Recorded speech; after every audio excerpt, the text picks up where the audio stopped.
Hello, I am glad you are here. I'm Dr. Kimberly Garver, member of the Department of Radiology at Michigan Medicine.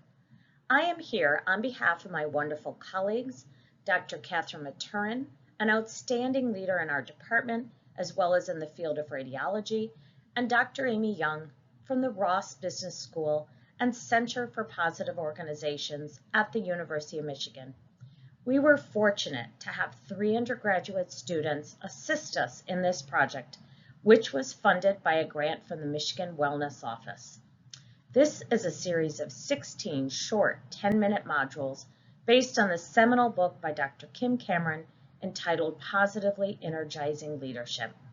Dr. Kim Cameron is one of the 3 founders of the Center for Positive Organizations, which is trying to change the world of work into a more life-affirming, humane place, while at the same time producing dramatically higher performance.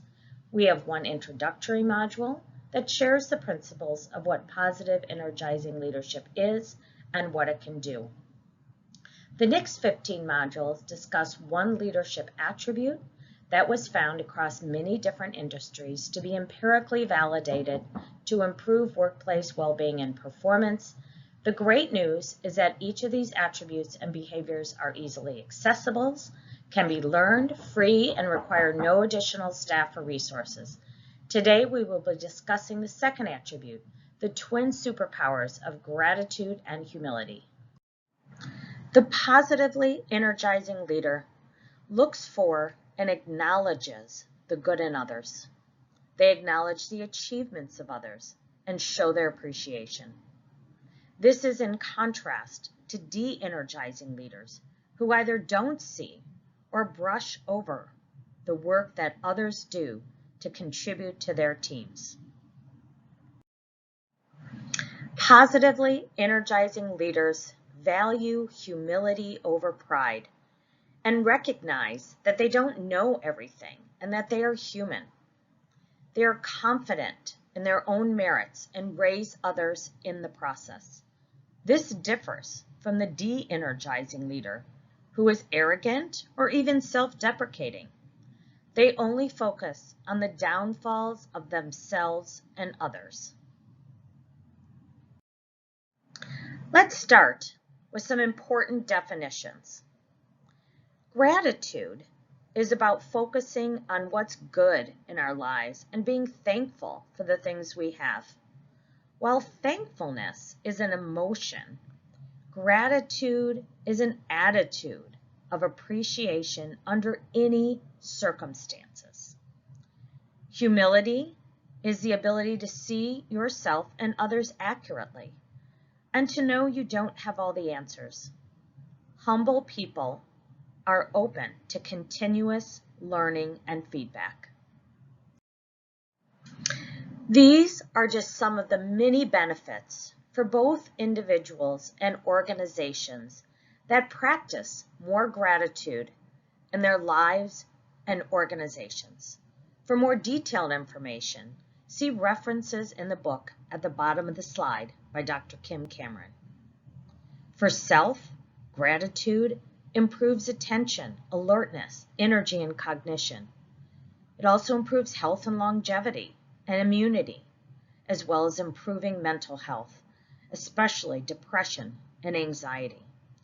Practicing more gratitude in organizations has demonstrated improved productivity and profitability, improved employee retention and turnover, and also quality and innovation.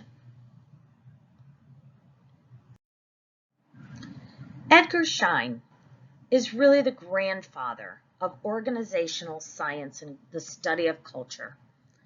He was a professor at the MIT Sloan School of Management and famous for his work on organizational culture and the power of humble inquiry and humble leadership.